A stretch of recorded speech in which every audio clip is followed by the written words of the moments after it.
Hey guys, DrkArmdDragoon here, and today I'm going to be coming at you guys here with a 2015 March Dragon Roller deck profile. Oh yeah! Okay guys, so I'll just jump into the monsters here. Now of course what we're going to have here are one each of the rulers. We got Earth, Wind, Water, Fire. This has to be my all-time favorite deck ever. It's pretty funny because I actually wasn't in Yu-Gi-Oh while the Dragon Ruler format was going on. Heard it was hell. But I actually like these cards and I like how they're limited. You gotta be more creative. Got one copy of Red Eyes Darkness Metal Dragon. Oh, my bad right there. 3 copies of Influence Dragon. 3 copies of Flame Veil Guard. 2 copies of Mythic Water Dragon. 2 copies of Mythic Tree Dragon.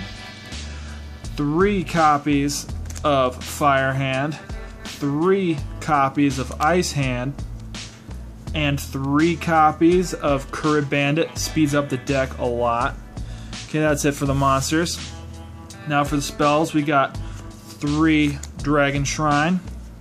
We got 3 Reasoning.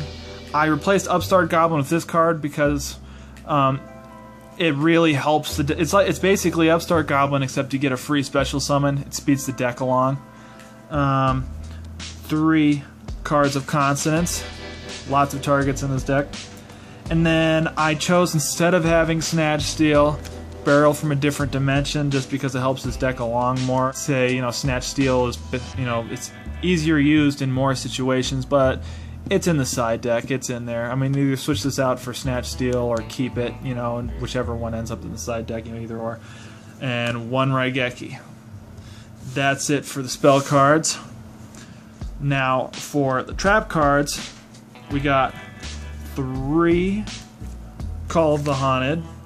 Obvious, because you're going to be dumping a lot of cards in the graveyard with Dragon Shrine, Reasoning, and Curry Bandit, which I actually thought about putting in Card Trooper, but decided against it. And then 2 copies of Vanity's Emptiness. So, I mean, with the effect of Curry Bandit, you will be able to add this to your hand if you mill it, along with Call the Haunted, either or, stuff like that. And Vanity's Emptiness is great to main deck because everything special summons. Okay, now for the extra deck, I have 1 Star Eater.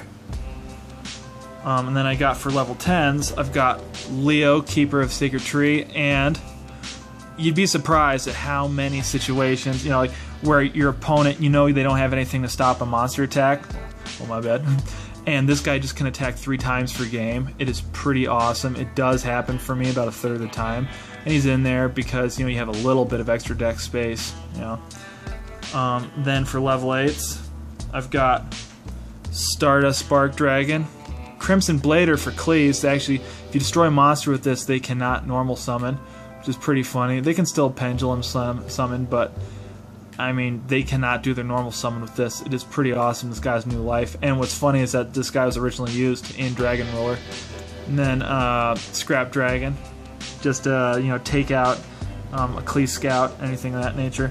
And then only got 1 level 7, which is Black Rose Dragon. Rips up the Clee player's field. Pretty sweet. Okay, that's it for Synchros. Now for Exceeds, we have Felgrand, the Divine Dragon Knight. And then for the other level 8, we have Dragluon, which I have him in there just to help pull out some of the rank 7s, such as Mecha Phantom Beast, Dracosac, Big Eye, or the Master of Blades, because Master of Blades has always just been a favorite of mine.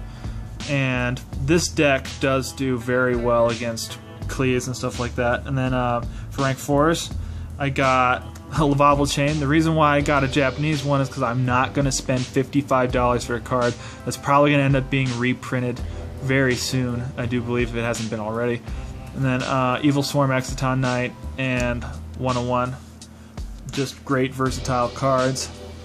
And that's it for the extra deck and the Exceeds.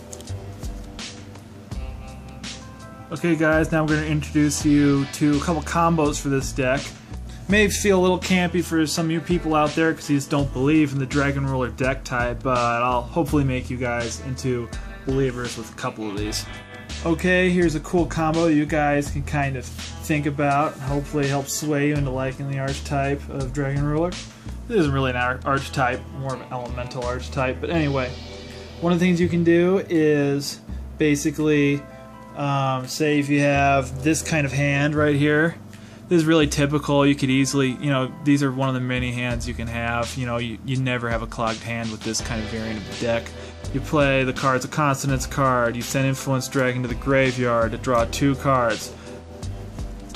And after you draw the 2 cards, you then say, summon this guy out for the end of the turn. You don't need him yet. And then you set these 2 cards and you ask, oh, why don't you use, reasoning? But I'll get to that in a little bit. Just set the 2 cards. You then activate the effect of Blaster down here, which is, can easily be, in the graveyard at this point. Use him to banish Fire Hand and Tempest from your hand, so you can special summon him from the graveyard. You then activate Tempest effect to add a Wind type monster from your deck to your hand, such as Influence Dragon.